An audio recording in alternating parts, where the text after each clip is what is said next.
Vieira, whoa, Vieira, whoa. He comes from Portugal. He plays for Arsenal. This is the ArsenalVision Post-Match Podcast. My name's Elliot Smith. You can block me on Twitter, Yankee Gunner. That's right. The song is back. The song is back. We're going to have to check in on Clive, a Vieira playing for the Arsenal. I don't know if he's going to love it. I don't know if he's going to hate it. Obviously, Patrick Vieira played for the Arsenal. I don't know if you're familiar. Frenchman was pretty good in the midfield. Well, now we've got a Portuguese Vieira that appears to be on the absolute doorstep of the Arsenal. We are going to be doing a scouting video for him that will be out in a mere matter of hours. So if you are interested in seeing that, that will be over on the Patreon side. We do have the excellent Zach Lowy coming to talk to us about Vieira in more detail. Zach Lowy, a Portuguese football specialist, and I'm so excited to chat with him because we haven't had him on before yet, so we're looking forward to that. You are owed a part 2 to our player evaluations where we do attacking midfield, wide forwards, and center forwards, and Mikel Arteta. That is coming, but in the wake of, let's say it, super expected transfer news about Fabio Vieira. No, I kid. Unexpected transfer news about Fabio Vieira. This podcast will be dedicated to that news and sort of the transfer stuff going on. As it is with transfer season, you got to be ready to pivot. Arsenal seems to have been ready to surprise the market to pivot, and we are ready to follow suit. And here to follow suit with me is Clive. You can find him on Twitter at ClivePFC. Hello, Clive. Hello. And Tim, you can find him on Twitter at Stabilo. Hello, Tim. Hello there. Quick word of concern, not concern, thoughtfulness for Paul, who's feeling under the weather. So we certainly wish Paul a speedy recovery, and I'm sure he will make a speedy recovery. Having seen him make it out till 4 a.m. 3 nights in a row and be up and ready for the day the following day when we were in London, I have no doubt he will be fine. And over on the Patreon side, I want to say thank you to Scott. This was Scott Week. Scott and Clive did a pod. Scott and Paul did a pod. So that was kind of fun. I enjoyed it. I think the hosting was, let's just say, mediocre at best. I didn't think it was very good, but I thought that the pods were, I'm kidding, but I would like to stay in a job. Okay. Over to you, Clive. How are you feeling about Vieira? Are you, before we get into it, is this a good thing? You like having the name Vieira back at the club, or are you going to struggle because it brings back all the memories, the nostalgia? Well, as you know, I always tell people don't get fixated on any players. And I preach away, don't get fixated on player. There's always another player to come along. My exception to the rule was always Patrick Vieira, right? But this is interesting, isn't it? And in this day, go on then, mate. Do your thing. Well, let's structure the conversation just a little bit. I did want to just give you a second to talk about the name, the similarities in the name. That's all. Yeah, let's start with this, Clive. I think this is, I would class this in the surprise category, right? A player that wasn't on lips, wasn't on radars, the ITKs in the mud, ITM, as the kids would say. Not something that people necessarily knew the club was across or doing. And I have to admit, I have a bias towards sort of liking these deals because I think it shows creativity. I think it shows a flexibility. I think it shows that the club is out there maybe with an eye towards players that the market isn't totally ready to pounce on. That doesn't mean it's a good move. I'm just admitting my bias for these sort of surprising moves. But initially, before we even get onto the player, how do you feel about this transfer popping up out of nowhere? And if it says anything to you about the club's methodology that we've sort of seemed to have found a player here that maybe hadn't yet made it into the mainstream conversation? Yeah, I mean, we know people, don't we, that have good contacts, and I've spoken to them, and I'm sure Tim's done something similar, and no one knew anything. Is that fair comment? Yeah. I don't think anybody knew. I mean, they don't take my calls, but that's what I've heard. And not even like a winky face or nothing. It's like, I didn't know anything about this. Like, and that's really interesting. I think if you take it back a little bit to last year, I leave Tim's from room. When we bought those 6 signings, we were like, oh, this is interesting. We got to pay some people off now because we can see we've got to make room in the squad. We had a new project. We could all see what we're doing, 23 and under, blah, blah, blah. And now we're all excited this year because we're thinking, how are we going to layer on this now? We know we need to up the quality and depth, but also tactically, what we do next is like the final piece because we have things in our base of our team, in our defence, and okay, Odegaard is an attacker of sort, but obviously we saw him before, so he wasn't new. So everything was almost behind the ball. you know, and we kept people on. We tried to recycle people in I call the head of the ball positions and develop people in those roles. In Martinelli, Smith Rowe, for example, and Saka. And so the next things that we do for me is going to define the tactical direction of where we're going. And so we've all opined on wing forwards, tall forwards, central midfielders, centre forwards of different shapes and sizes, wide forwards of different shapes and sizes. And we've all speculated, and that's part of the fun for me, right? Where are we going to go? How are we going to layer on? And then this is the first one, bang. And you think, oh my goodness, this is something different. This is a light technical player that can play in a number of positions. So I'm trying not to define him. I'll talk later on the Sky about Elliot. Yeah, we'll get to that for sure. Mm-hmm. But he's light, he's technical. I've got some thoughts about what he looks like, what he could do, and how he influences.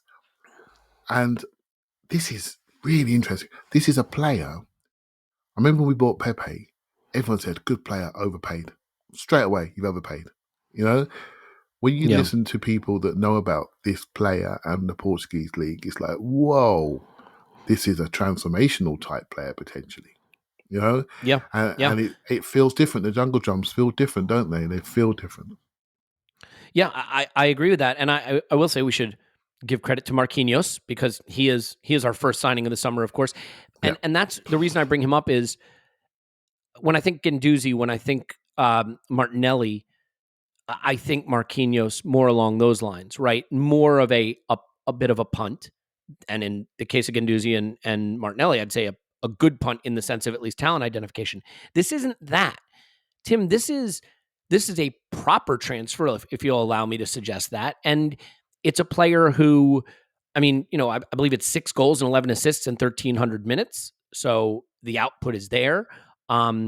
Really a legend of the Porto youth system, a legend of the Porto U20, the Portugal U23s, a player who looks poised to be a part of the Portugal setup for a long time. And this strikes me as a model where you find that player, maybe more of a Dortmund type move, right? You get in just that little bit ahead of everybody else seeing him as the obvious move, right? I mean, look at Tchouaméni's move to Real Madrid. Look at Darwin Nunez's move to Liverpool.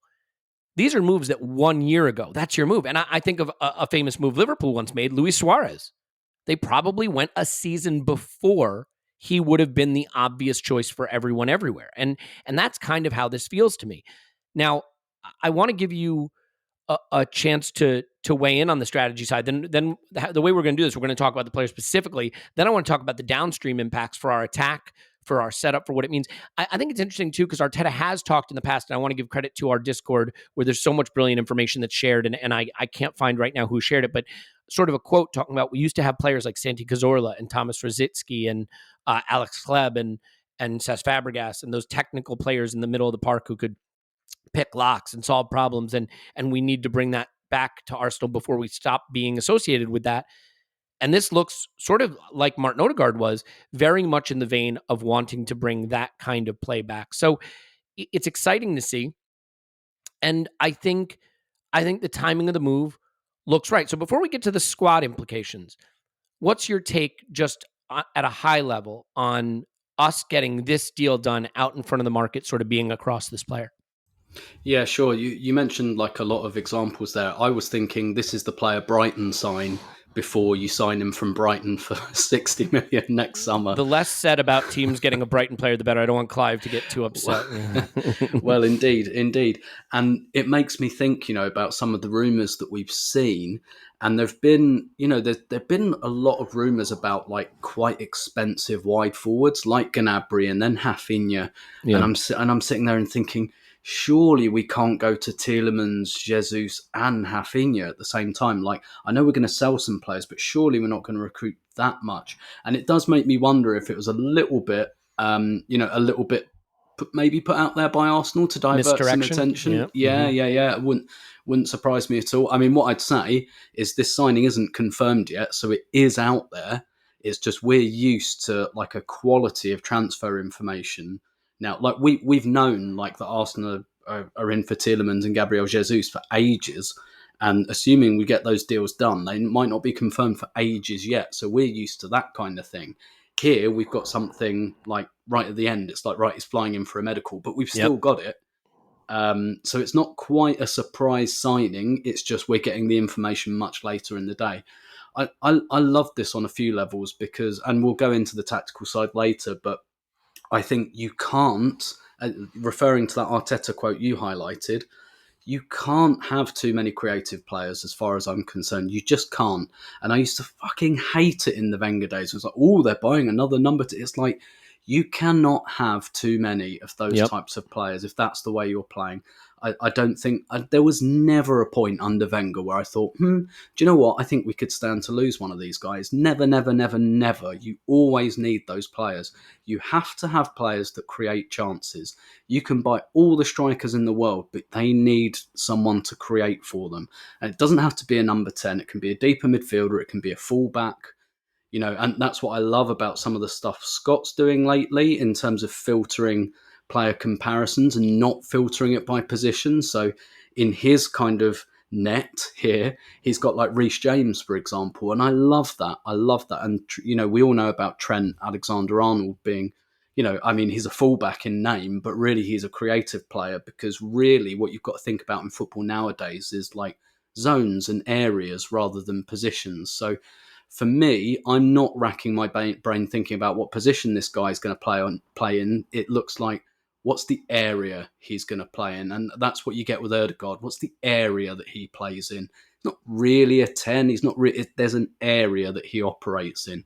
And I think it's much more interesting to think about it like that. But I love that this has come in kind of a little bit off the beat. And the other thing I'd say as well is, transfers is so competitive now. Like fans view them so competitively.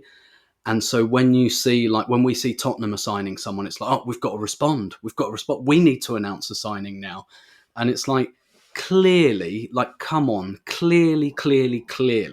Arsenal aren't just sitting there behind the scenes doing nothing and going, oh, fuck, Spurs are signing Basuma. Oh, that reminds me. I meant to sign... a transfer window. That reminds me of my 40 million signing that I need to make. Oh, it reminds me of... there was a very famous time where Liam Gallagher dropped out of an Oasis tour because, quote unquote, I forgot I need to buy a house. Yeah. It just sneaks up on you. It's, oh shit, yeah. Oh yeah, we've got to buy that 40 million midfielder. I knew, I need to cancel the barbecue, So that's why I love it as well. It's like, it's clearly there's stuff going on behind the scenes, and there's clearly, no matter how informed the reporting is, there's clearly stuff that like we don't and won't know about that comes out later. So I really like this. And when you look at what we did last summer, when we bought a goalkeeper, 3 defenders, Sambi, and then Ødegaard, it's clear where we need the reinforcement this summer. And I'm really glad it looks like that's what we're addressing. Yep, that's all well said. And I agree with it all. And I think looking at the player more specifically, first of all, he's not a kid, right? I mean, this isn't 18. This is just turned 22. So young enough that still a lot of growth, not the finished article, but at an age where you'd expect to start to be able to see, especially for the position he plays, more like complete first team player output. Kind of where you started to see it from a Martin Ødegaard, for example, when he was on loan in La Liga and then on loan with us. It is a position of need, creating more openings, more progressive passes, winning the ball up the pitch, unlocking defenses. I think in terms of it being the kind of move that also maybe wants to get us back to a model where we aren't buying players for 72 and paying them to leave, buying players for 60 and paying them to leave, but rather buying them a little ahead of people being fully onto them. Now, again, this transfer fee isn't peanuts, but really being able to see the value grow in that player such that if you do lose them, you are able to acquire the assets as a result of that sale to strengthen and potentially even get better. So I think we're getting back to a little bit of a sensible approach to squad building. I should mention, by the way, if you're like, how do I keep up with any of these rumors? How do I keep up with this news? I got to give a shout out to one person because there is a user in our Discord, Cornballer. I know a lot of people have left Twitter or were never on Twitter to begin with. News now doesn't really work for me anymore. And this guy, who actually went to college with me, we have a channel for him that's just dubious transfer rumors. And literally every single rumor as it's breaking winds up in there, in that channel on our Discord. And it's one of the first things I look at in the summer, especially every morning, just to be up to date with what's going on. And so if you're a patron and you're in our Discord, definitely pin that. Make sure you look in there because he does great work. And I do want to give him credit for it because it's a wonderful service he's providing. Now, Clive, let's get on to the player a little bit more specifically. And what's interesting here is at a glance, you could say, backup for Martin Odegaard. I don't know that's the plan, although that may initially be the plan. Likes to play in the right half space, left-footed, can pick a lock, great eye for a variety of passes, really good in tight spaces, really hard worker, and we'll get on to that in a minute because I want to talk about how Conceição being his coach is relevant here and how that translates to working with Arteta and the fact that we're going for guys like Gabriel Jesus, who played for Pep and Arteta, and going for guys who play for Conceição, and we kind of have an idea about culture of the club they're coming from and work ethic and things like that. But it does look Martin Odegaard-y, and in fairness, Martin Odegaard has felt a bit of like a single point of failure, similar to how Thomas Partey has. So I don't think it's bad to have an Odegaard backup, but I don't think that's the limits of what he can do. So in terms of how he fits into the squad as a piece of the puzzle in the attack, beyond just being an Odegaard backup, and if you agree with that, where do you see him potentially slotting in, and what problems do you think he might solve?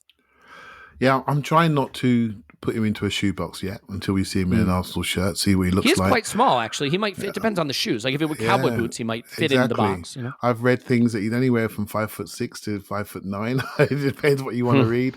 And so I think it's as really, a 5'9" myself, he's 5'6". Yeah. And so, hey, look, it's really nice when people get excited about somebody, and there's been a rush to be an expert yesterday. It's just like I was just having a little read around and a look around on the videos, and it's really, really exciting to see people get excited about a player. I'm trying not to shoebox him yet. I will absolutely agree with what Tim said, and it's something, again, where are we heading here? We are heading to keeping the football, to win by keeping the football like Man City do. I love it. Just keep the football, have people the ability to turn the right way and pass it. There are footballers that have arrived like Tim, Rosicky and Clive. When they arrive, they didn't have a number on their back. They were just a player that played in midfield. And then when they got the ball, they could play left, right, or in the middle. All of them. This kid can play left, right, or in the middle. He even played false nine. Right? So this is a modern, higher up the zone footballer that can travel, that can influence in a way. And everyone's saying he's like Bernardo Silva. I have a slight disagreement. I'll explain to you later, Elliot, on the video. I think he's very much like Phil Foden, actually.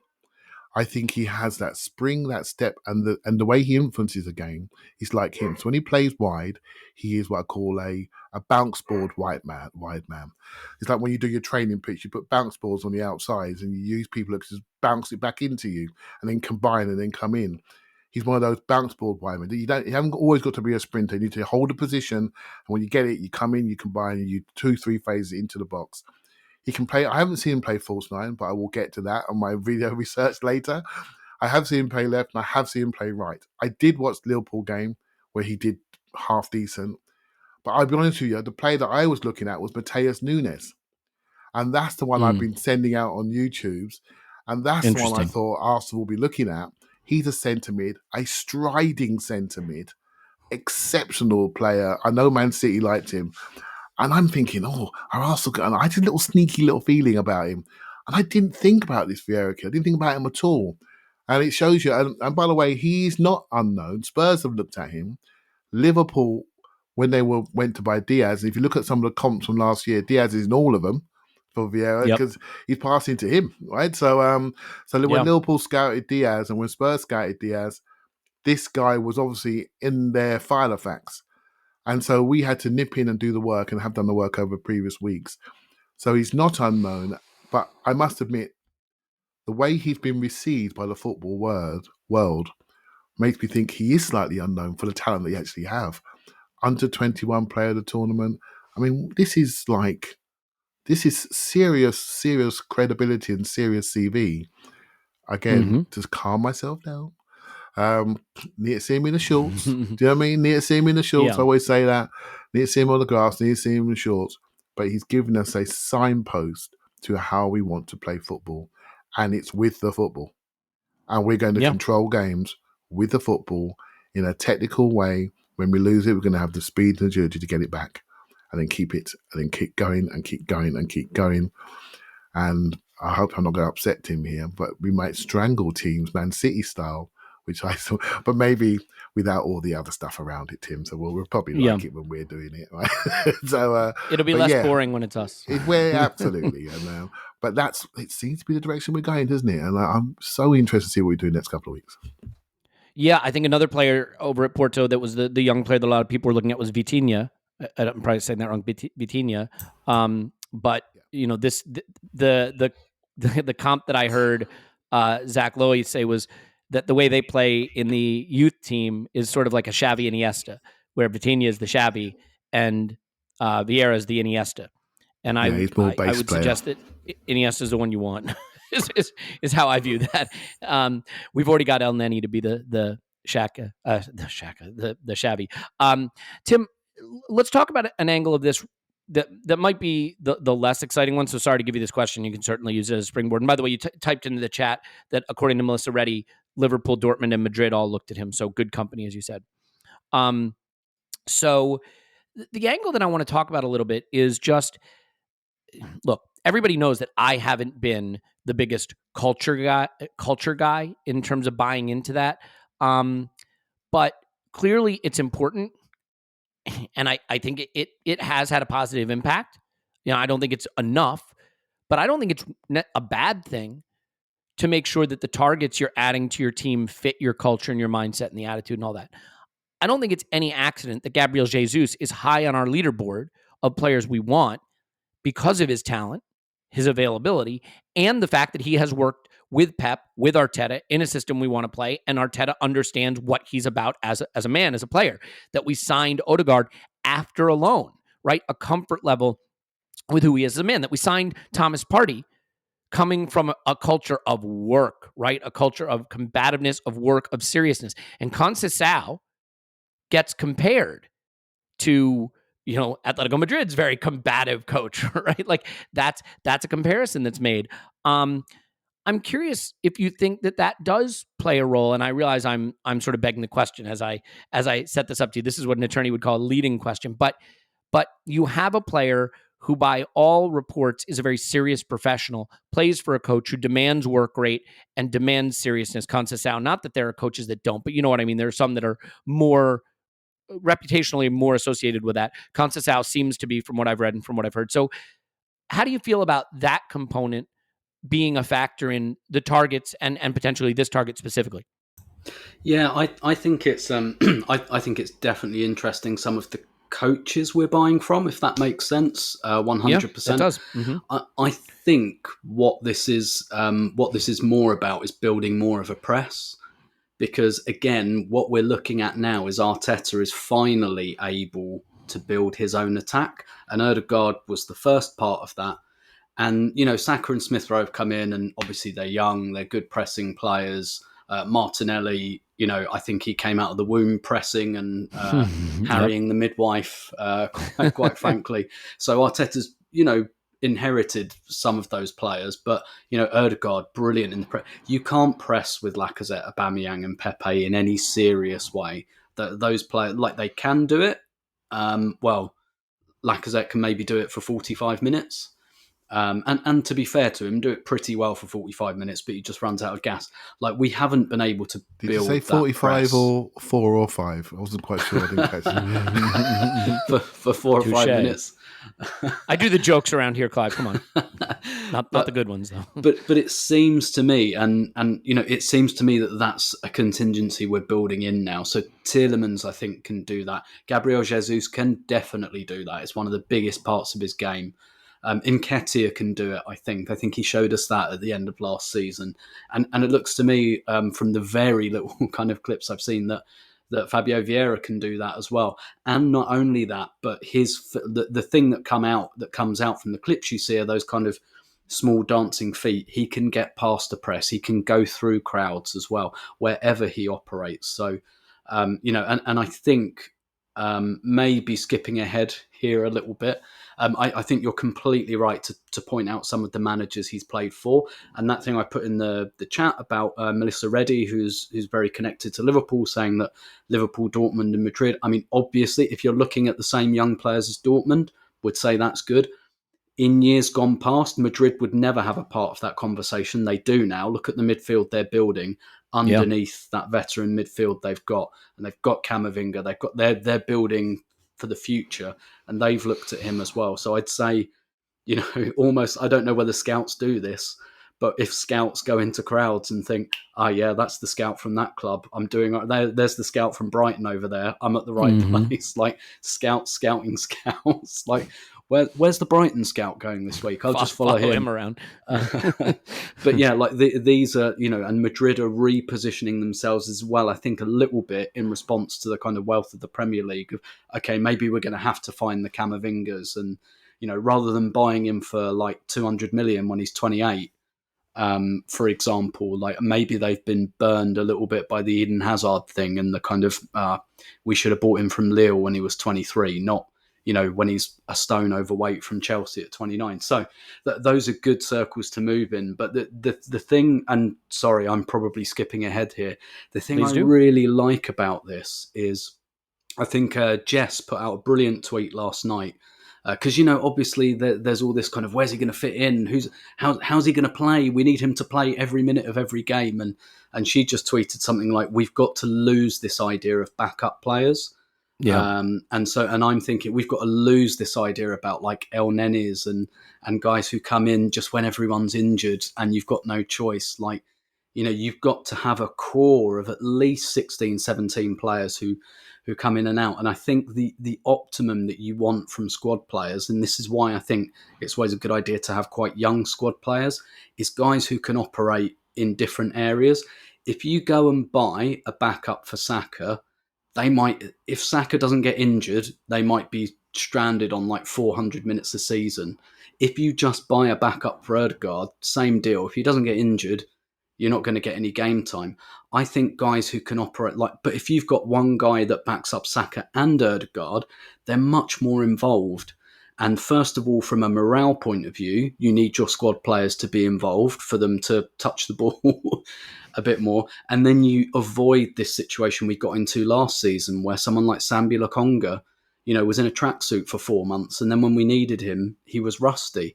Ditto Tavares, kicking his heels on the bench for 4 months.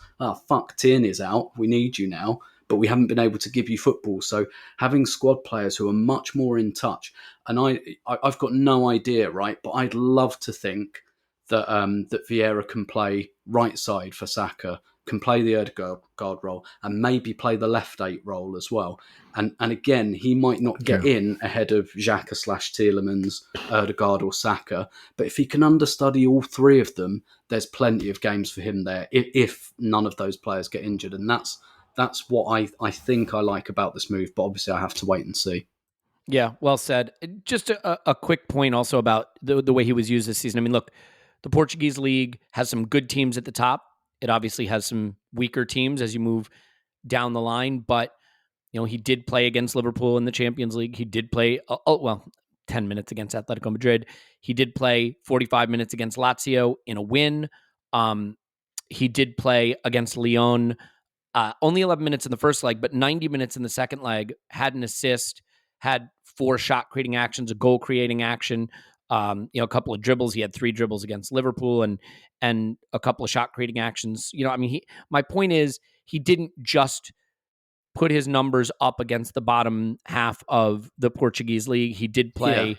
Yeah, go ahead. Mm-hmm. Yeah, I was going to say that the other thing I like about this as well, again, Liverpool fan club podcast, you look at the stuff Liverpool do, they very rarely go, we're selling this player and bringing this player in. They replace the player 6 months or a year before they leave. So that front three, the Salah, Firmino, Mane, at time of recording, Mane's going to go. they're all at the club, and they've replaced all three of them already. And two of those guys, like Jota's been there 18 months now. Diaz has been there 6 months. What they don't do is one in, one out. So when the guy comes in, he has 6 months or a year to adapt, and that's exactly what.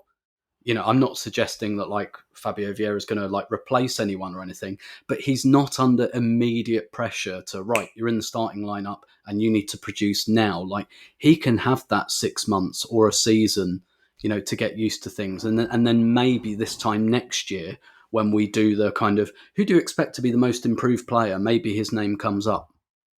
Yeah. And I mean, all right, well, let's talk a little bit about the downstream effects here on the actual squad, but also what it says for the type of squad we're building. I will say, by the way, he did play 82 minutes against Benfica, had a goal. He did play against Sporting, 89 minutes, goal and an assist. So this is a guy who's, when he's on, he's providing that output. He's prolific. He did have 6 goals and 13 assists, as I mentioned, and took over 3 shots per 90. Again, 1,300 minutes, so it's a small sample size, but not a minuscule sample size. I think it's a good look at who the player is. And it's exciting. The one thing at a minimum, you want to be able to be excited about your targets. When you sign a Willian, you can make an argument for yourself about why it might work out, but no one can pretend that it's like really exciting to do that. I think this fits into that very exciting. It came out of nowhere. He's a pretty well-regarded young player, but not so young that he's like a Marquinhos, where you're like, I may not see him play for a season or two. He's going to come in. He's going to play. It's exciting. And I think we should allow ourselves, at least at this moment, to focus on the good stuff about it. The stuff that really does look exciting. And that's what I'm doing. I think what it shows you is that if you're creative in the way you recruit your talent, you can build a really interesting squad. That goes for Arsenal, and that goes for your business. And if you want to be creative in the way you recruit your talent, the only way you're going to be able to have the kind of results that you're looking for is if you use the best company in the world for attracting, interviewing, and hiring talent all in one place, and that's Indeed. That's right. You knew that. You knew that was coming. Indeed is the hiring partner that lets you do it all. With tools like Instant Match, as soon as you sponsor a post, you get matches on you get candidates on Indeed that match your must-have job requirements, or else you don't pay. Now, I want to tell you about one of the specific features of Indeed, and that's virtual interviews. And I think this is interesting, right? Because the pandemic is moving to a different stage now, but the legacy of the pandemic is hybrid work environments, work from home, right? That's the thing that people are really expecting more. And I think it's been a really good thing for work-life balance. But that means the interview process is moving virtual. And so Indeed has virtual interviews. And with virtual interviews, it saves you time. You can message, you can schedule, you can interview top talent seamlessly all in one place. They make it easy to connect with your applicants. You don't have to install anything. Nothing extra. Indeed's virtual interviews work right from your browser. Saves you headaches, right? No downloads. You don't need any technical skills whatsoever, which is always helpful. And after using virtual interviews, most employers said it saved them days of hiring time according to Indeed data. Okay? So not only are you going to get all the benefits we've always talked about with Indeed, you get this virtual interview feature. Sign up for Indeed right now and get a $75 credit towards your first sponsored job, plus earn up to $500 extra in sponsored job credits with Indeed's virtual interviews.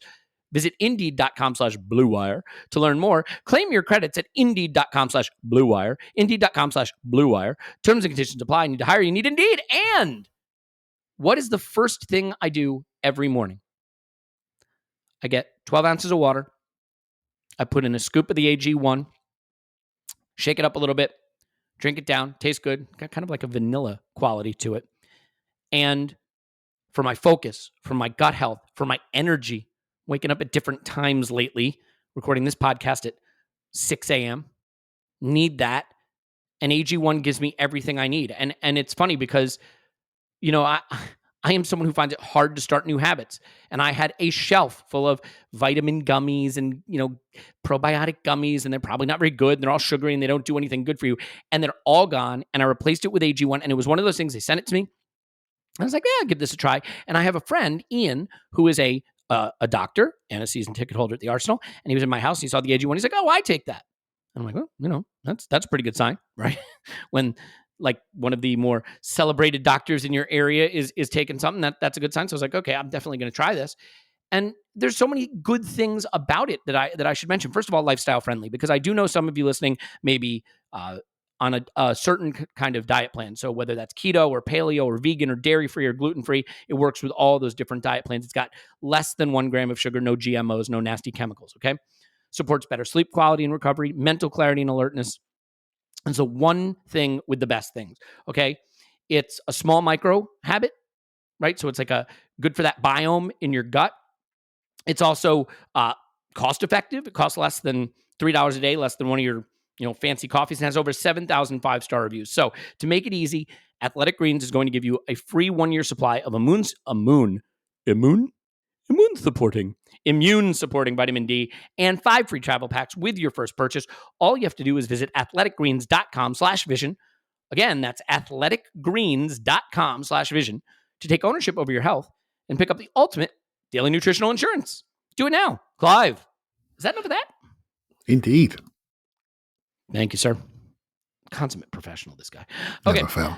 So I got to say, as I look at this and I look at the squad we're building, I do see kind of Liverpool and City, but I realize Liverpool and City just went for Darwin Nunez and Erling Haaland, so it looks like it's not. But, City had this mush of talented, technical, small, prolific players that they could mix and match, right? Gabriel Jesus and Sterling and Foden and Bernardo Silva and David Silva and, all these different players. And I guess Kevin De Bruyne has a little more power to it too. He's sort of a unicorn, but set that aside for a moment.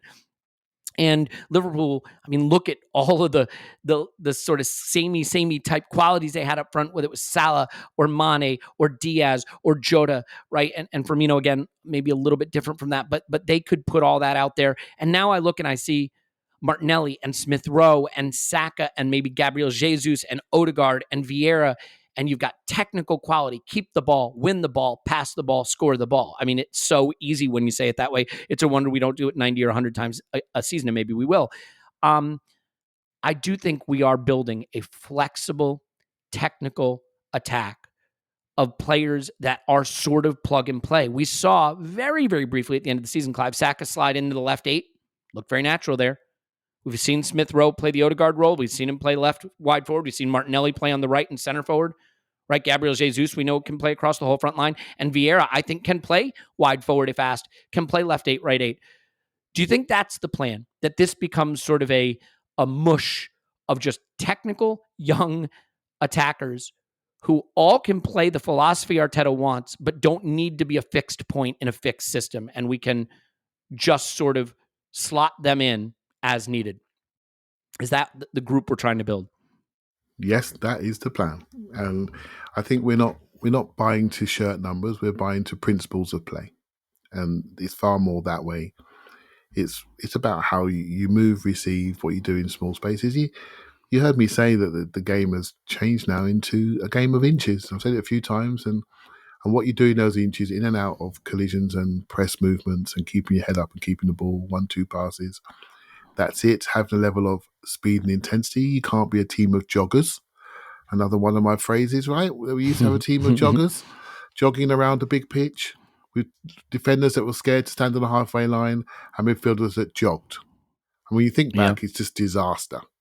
Doesn't sound good when you say it like that. Well, I may have said it a few times with different swear words wrapped around it, but I'm trying not to swear anymore.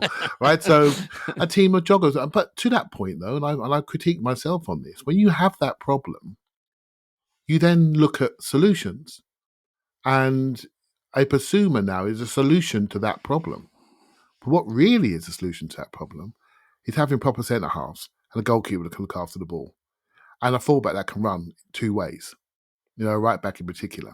So you can play where you want to play. And then your requirements change in midfield.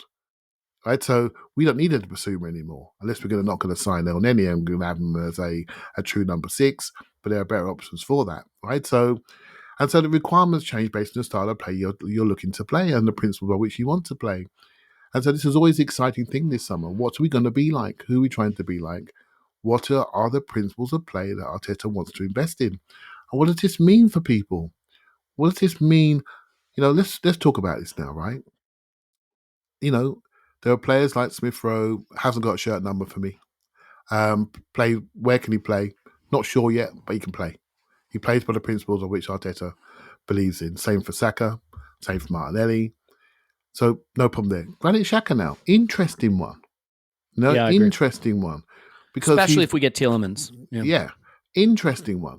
Because he's not really a true six on his own. He's a double pivot guy, without a doubt. Left side to somebody. So you play double pivot, can't get much better than him. Right? So very good player. Again, he played almost I think he played every minute of the Four Nations League game for Switzerland. I mean, the guy's a machine. Right? So, but now we're asking him to do something that maybe his technical principles are not quite with us. And so you can see something there. Elneny can do the sixth role. You may not like it, but he can do it. And the technical principles which he has for that role are there. Sammy can do both roles, 8 and 6.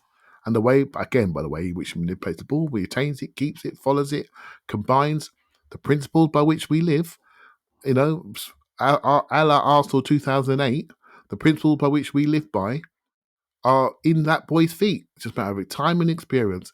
I think on the exterior of the team, like the centre-backs and maybe on the full-backs, I like to see a little bit more power and speed to make sure you don't look vulnerable, right? There are different principles in those roles.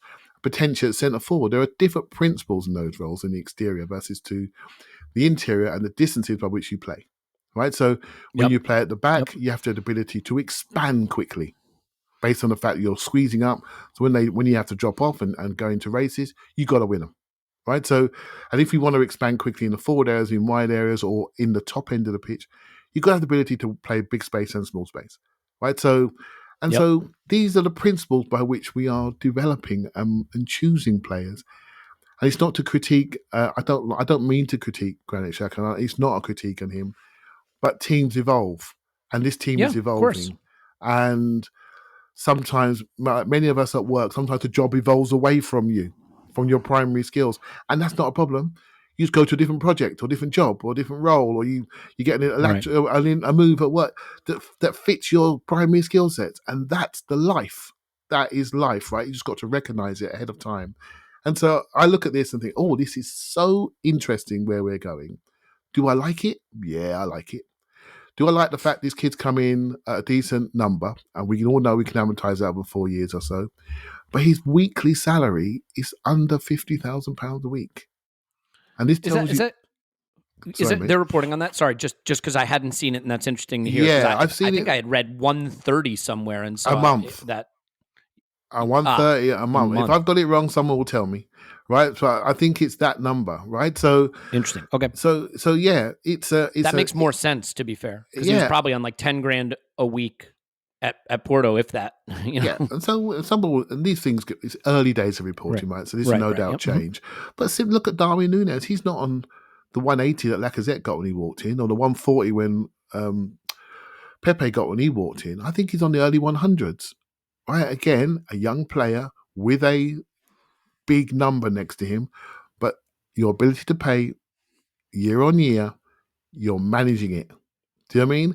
And this is what teams are doing now. They're thinking, you know what? We might get robbed on the transfer fee. We're not going to get robbed on wages as well. We have revenue year on year to look after. We're not going to get robbed there. And also, when you have a player on a decent wage, you can move them. Unlike we can't move Pepe now. He's on 140. Who wants it? Do you know what I mean? It's very difficult, right? You got to swallow some of that on the way out the door. So the football world is changing. Contractually is changing. The priorities are changing. When Arsenal went under 23 last year, I thought it was exciting and nice and a bit Leicester-y. But this is something we're doing continually now, and around that range, around that 30-40 range, 25 and under, mate. It's what you've always dreamed for, isn't it, Elliot? It's what you've always dreamed for. It is. And let's make no illusions, right? Unless you just get insanely lucky, you are unlikely to build a title-winning team buying 22-year-olds. Because the odds that they all develop as you hope, that they all become what you need, that they even stay into their prime, are pretty low. The odds that Saka and Smith Rowe and Martinelli and Vieira, all, and Nketiah, all develop Sambi Lokonga into what we need them to be, that may be low. But that's why you get a Yuri Tielemans. That's why you get a Gabriel Jesus, so you can add some more predictable prime age talent. But you don't go to 72 million for a Pepe to do it and leave yourself without a lot of wiggle room. And by the way, those players could all develop as we hope. And that's when you hit that 99% outcome and you do what Liverpool did. I think we all accept that with the money that's at City and now at Newcastle and potentially, at least for a time, still at Chelsea and at United, for us to be a title-winning team again, we have to flex a little of the financial might we have for sure, but we are going to need to be sharper than them. That's the remit. Being sharper than United seems pretty doable. Being sharper than Liverpool, than City and Chelsea and Newcastle with greater resources, that's going to be hard. And so you have to be able to find moves like this and then have them hit their 90th plus percentile outcome. Yeah, if all these players hit their 40th percentile outcome, you're not going to be very good. But you know what? When a 72 million pound player hits his 40th percentile outcome, you're absolutely screwed. And we've experienced that firsthand. I think there is an interesting question to be had about Pepe, by the way, staying and having a role in the team. I don't expect it to happen, but he's not a bad player. He is not a bad player. And if he could be he will never be what we needed him to be when we paid what we paid. But can he be a Clive? Yep. Yeah, I hear where you're going there. I almost want to. I've had the same thoughts, obviously, over the season. I've shouted for him. But in the end, I don't see the investment to manipulate him into positions to see what he can do. Do you know what I mean? There were a time we needed a false nine. We didn't try him there. We didn't try him. We just didn't try him. And so, although I'm always one for the imperfect players and how we can get squeezed more out of them, not feeling it, mate. I'm not feeling it. That I'm not either. He's going to stay, and I think we just have to swallow it and see where it goes. You know what it is, though? He's not Willian, and what I mean by that is Willian staying. He had nothing to give us really by the end, in my view. Nicola Pepe is a player I still believe, maybe foolishly, can give us something. Even in our run-in, the goal he scored against Wolves was an important goal and a good goal. I realize he just did not do enough of that down the stretch. But if you said to me, hey, we're going to have this young mush of technical, talented players that I already named, and Pepe is there at 27 years old, and he can be used, maybe even it's 1,500 minutes, maybe it's 1,300 minutes, maybe it's 1,000 minutes. If there was a way that Mikel could integrate him, we're getting off track here, that's a player that I think could still have value, but more value to us than paying him to leave. But that, that's maybe a conversation for another time, and we'll see how that shakes out. See what offers come in, because I watched him play Ivory Coast versus France, and he played really well, really well. And that was almost like him saying, "Look, guys, I'm here in France. All you people are still watching me that still thought I was brilliant when I left," and he played really well in that game. And I'm thinking there could be a market for him in France. So let's see what happens, right? So, Tim, as far as Vieira coming in and taking a place, let's start to flesh this out, right? Obviously, the Europa League and the domestic cups are a place he can play, he can start, he can have whatever role he wants. Right-sided player who favors his left foot. Odegaard does that. Saka does that. I think he could slot into either of those roles. We need someone to spell Saka and things like the Europa League group stage, and I think he'd be comfortable on that side. I say, only knowing things about him that I've been told. We're going to do the scouting video in a matter of hours, and then I will be an expert. But I think the Xhaka question is an interesting one. I think as we all saw the move to the 4-3-3 and Xhaka sliding up higher up the pitch, we clearly saw him able to do it, which is a credit to his flexibility and his ability to follow instructions and think his way through the game. But he was really thinking his way through the game. I don't think he had the skill set to really give us on that side of the pitch what we were getting from Odegaard on the other side. I think Tielemans is being brought in to be that guy. But I'm curious how you feel about Vieira potentially being that guy, and if the Tielemans and Vieira links are meant to be two players to replace what we might lose in a Granit Xhaka. Have we seen him potentially, I know legally this is not allowed, but reach the end of his time at Arsenal? It's definitely on the table, I think. Like, if I were a betting man, I'd say it's more that Saka Odegaard cover and maybe a bit of left 8 cover thrown in. But it's definitely it's in the range of outcomes. It could easily be that, because I'm sure in targeting Tielemans, there has to have been a discussion between Arteta and Xhaka, right? Because I mean, hopefully, proactively, but if not, I'm sure Xhaka would have been tapping on the door and saying, what does this mean for me? Yep. And it's definitely in the range of outcomes that Arteta said, look, you're not going to play every minute of every game anymore because we're going to bring in Tielemans, and it's in the range of outcomes that Xhaka would have said, okay, actually, I think that's my lot, and maybe this is okay, we'll give you your move, let us replace you first. This is how we're going to replace you, and then the money we've spent there, we will get some of that back by selling it. It's a possibility.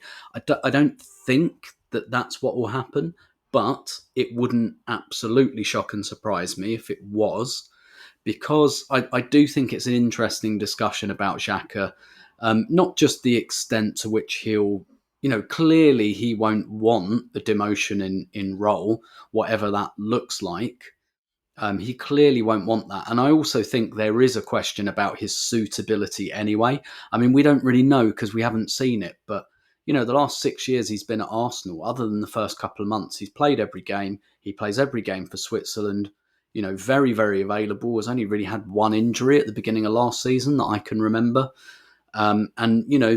Maybe I know it wouldn't surprise me if he is that type of player who probably knows his own body and knows he needs that rhythm of games. Like, I need to play every minute of every game. I don't care about the place, so like physically, I'm fine to do that. And or maybe it's even preemptively Arteta maybe even says, actually, we need an understudy in this role, and we don't think you're that guy. Who knows?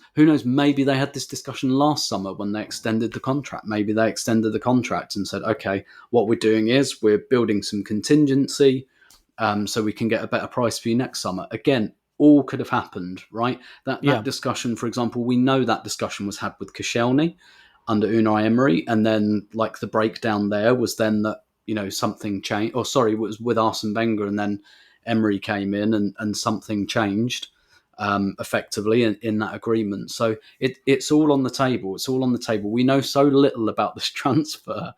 Like, we all understand why we're targeting Tielemans and Jesus. Those are exactly the areas of the team that everybody, I think, would suggest are the priorities in terms of upskilling the first 11.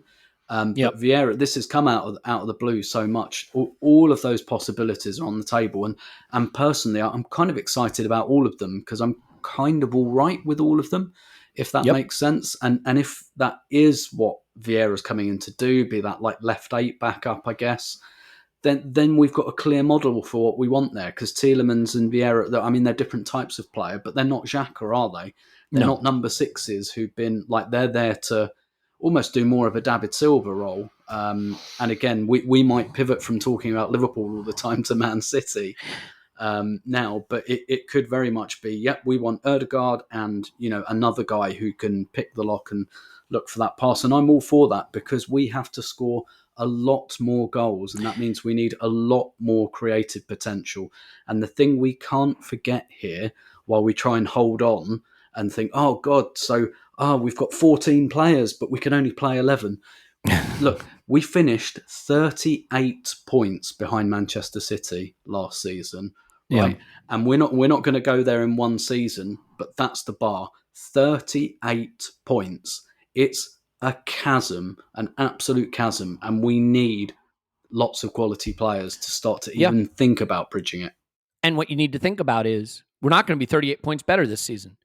But when Saka's 25 and Martinelli's 25 and Jesus is 28 and Tielemans is 29 and Vieira is 24, 25, can we be 38 points? You know what I mean? And Ødegaard is 26, because that's when it can happen. And that's when it happened for Liverpool. And, I do think there's an interesting point here, right? I think Mikel Arteta probably understands Thomas Partey is a single point of failure. He just is. You know what we're not going to get? We're not going to get another Thomas Partey. We're not going to be able to find a guy that we can say, here, go be the entire midfield, and when you're gone, the midfield looks like a disaster. But maybe what we've recognized is if Partey's unavailable or not at his best, and we have to play a double pivot, or we have to have, a player that comes back who can't do the two-way role that Partey does, we need another creative influence on the pitch in that double pivot.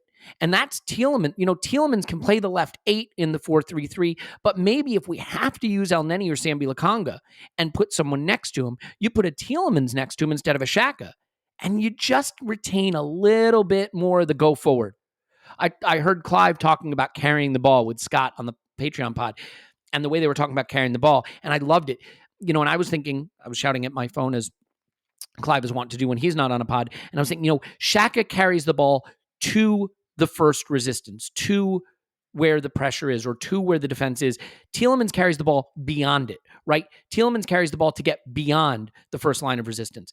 And that's what we need. And so you start to see an ability to say, we're going to eliminate these single points of failure. If Odegaard's out, Vieira is in. If Partey's out, Tielemans drops into a double pivot with Sambi or with El Neni, and we retain a little attacking quality. If Saka's not there, if Martinelli's not there, if Smith Rowe's not there, if Nketiah's not there, or Jesus is not there, we have abilities to not just reconstitute, but do it while keeping our principles of play. And I think that's a really intelligent thing. And literally, as we're talking, news is breaking that Nketiah's deal is done and will be announced momentarily. And I have to admit, in a striker market where guys with half a good season under their belt are going for 80 and 100 million, this is a roll of the dice on his talent. But he is English. He has proven he's got some talent. He wants to be at Arsenal. He's clearly a guy Arteta loves, which says that he's going to be a good guy to have in the group.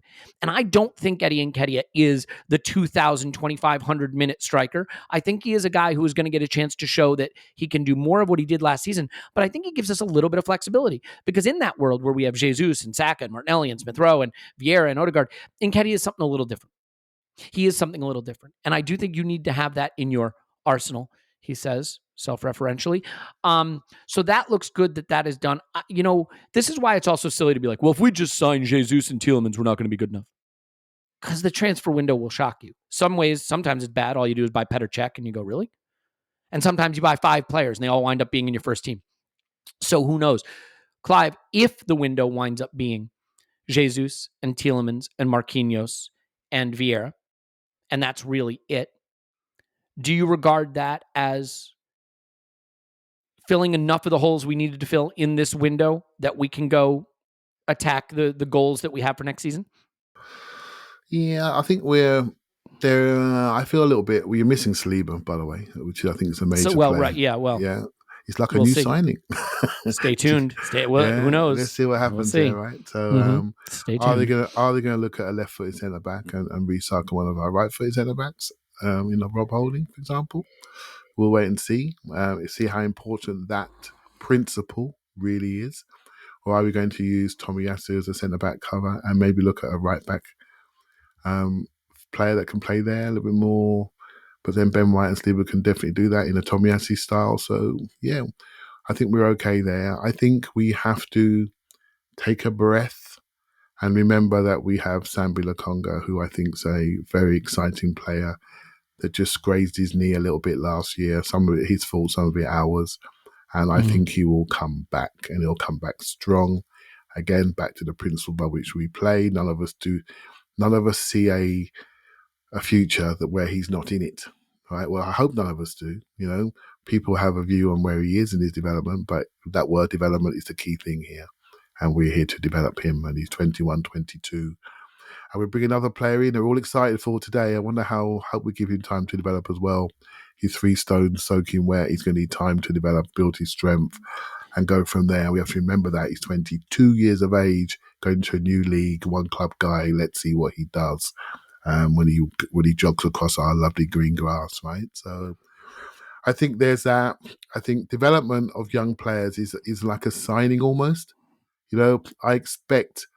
I'm hoping that Smith Rowe can do his stretches and come back in some sort of physical shape, because we've lost him a little bit, haven't we? I watched him for the 21s. He's lost his zip. He's lost it. Saka's lost his zip because he's tired. Martinelli hasn't scored since Watford. Once he gets rested, he'll come back and he'll be back again. So there's improvement within our group. I feel there's one more, but I don't know what it is. And 3 days ago, I didn't know about Fabio Vieira, right? So I don't know what it is. I like the Tielemans option. And for that, I will remind you again, from watching him, because we know about him, so we had a good chance to study him, he can play all 3 of the 4-3-3 positions. All 3 of them with comfort. the last Belgian game against Poland, he was man of the match, right? So he's a proper player, So I think it takes away some of the party fears as well. And then he's there I for agree. for specific. Zambi's there, can do 6 and 8. I think we're okay. But more importantly, we look like a group of players that play an Arsenal way. We've been here before. Tim, we've been here before, haven't we, mate? We've been here before with in the early 2000s, and we're going back to that model of having players that you can almost pick an Arsenal signing. Oh, he'll go Arsenal. Another number 8, 10, good on the ball, inside and out, turns out of That's pressure. what Arteta said. Yeah. Right? We used to have Santi. We used to have Rosicky. We used to have Hleb. We used to have Cesc. We need to get back to being thought of that way, right? Before team, because, that is one thing, right? Like, clubs get a reputation for developing certain types of talent or being places, like you said, oh, that's an Arsenal player, right? He's a Klopp player. He's a Pep player. And we do want that reputation so that those kind of players see us as a destination in addition to the money we pay and the competitions we're in. And I do think the club deserves credit. Oh, sorry, finish up. Yeah. I just want to say this because it's really important. I think you may be head going here, so sorry if I've cut you off. But people say I worry too much about perception. But I do think when you're building a project, you're building something that you can pick up and sell to people. You can sell to agents, you can sell to young players. This is where we're going. This is how we're operating. The Manchester United got all the biggest checkbook in the world. What are they selling you? What are they selling you right now? We're not sure. The difference between our youth project of 2008, whenever it was, and Tim knows all the details and all the dates and all the signings and in order, because that's the way his brain works. I think the difference then is that we were as an outlier. And everyone thought, what are they doing? Who do them fancy Dans think they are? I'll tell you what we'll do. We'll kick them off the bleeding pitch. And it was allowed to happen. Because we're the only ones that were doing it with young players. And we were forced to do it fiscally, but we were the only ones doing it. And we got kicked off the pitch, right? So this time now, we're not the only ones doing it. We're not the only ones that are building young technical players in interior and exterior. We may be the one most extreme with our age group, but we're not the only ones doing it. So this has got a real opportunity to succeed if we allow the environment for these players to develop. Yeah, well said. And what I was going to say about the club deserving credit is, like, we made some silly moves. We overpaid for Pepe. We signed William. We all know what they are. We don't have to go back. But if you look at Tomiyasu, for example, if you look at the Vieira signing, I think the Odegaard signing falls into this category a little bit. You start to look at the Gabriel Magalhaes signing. There have been a lot of moves in this project that are players that we were clever. We saw value in the market. We saw a player that wasn't the first name on people's lips. Who knew Tomiyasu before we signed him? Who knew Gabriel Magalhaes before we signed him? Who knew Fabio Vieira? Martin Odegaard was known, but he was sort of post-hype, right? He had been out on loan. He had never made it into Real Madrid's team. We saw an opportunity there. And I think we have blended academy talent, some more known names that we were willing to pay market value for, market rate for. Benjamin White falls in that category. Thomas Partey falls into that category, with players that were outside the center bullseye of known transfer talent, but not all the way out on the edges like a Martinelli or a Guendouzi. This one is that ring, I think, just inside of that. A superstar this season before he becomes Luis Suarez, before he becomes Erling Haaland, before he becomes Darwin Nunez. And I don't want us to sell him for 100 million yet, but in 5 seasons after we've won the treble twice, then we can do that. Final thought, Tim, before we say goodbye? Yeah, I think that's all right. And the thing about having like a brand, I guess, is what we're talking about here, right? And if you're Arsenal and because it becomes self-fulfilling after a while, right? You're trying to buy young players. You're trying to attract young players. I think by the sounds of it, it sounds like Tielemans and Jesus at the very least are very, very open to joining Arsenal. And that's great. That's really great that these guys who are 25 years old think, yeah, I can go to Arsenal, definitely. That looks like.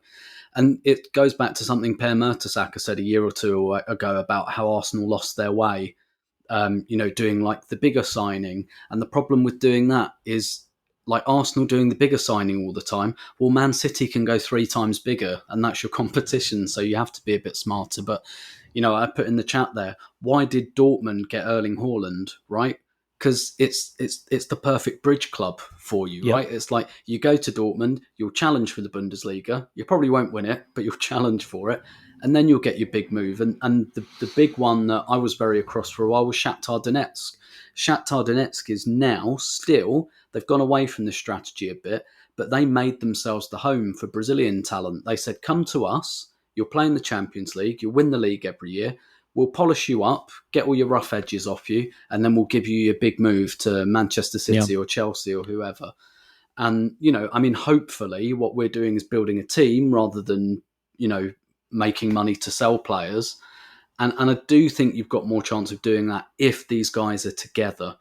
I'm not naive about that. I know that if Ben White has a blinder of a season next year and Man City come in for him and offer to triple his wages and all of that, like, I'm not blind to any of that. But I do think you have got a better chance of keeping a team like this together. And I do think that that's a big reason why players like Tielemans and Jesus, I'm not sure they'd have been so attracted to coming to Arsenal 2 years ago. I think now they're thinking, there are a lot of guys around there who are around the same age as me, and they're building something like for the future, and there's like a project here.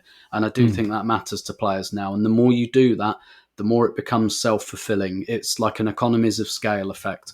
Same for Liverpool at the moment. Núñez, I'm sure Núñez had loads of... So the reporting tells you that Man United were in for Núñez, and they pulled out once they realised Liverpool were in there. It's not that they can't outspend Liverpool. It's that they know at the moment, well, if anyone's got a choice between Liverpool and United, they're going to Liverpool.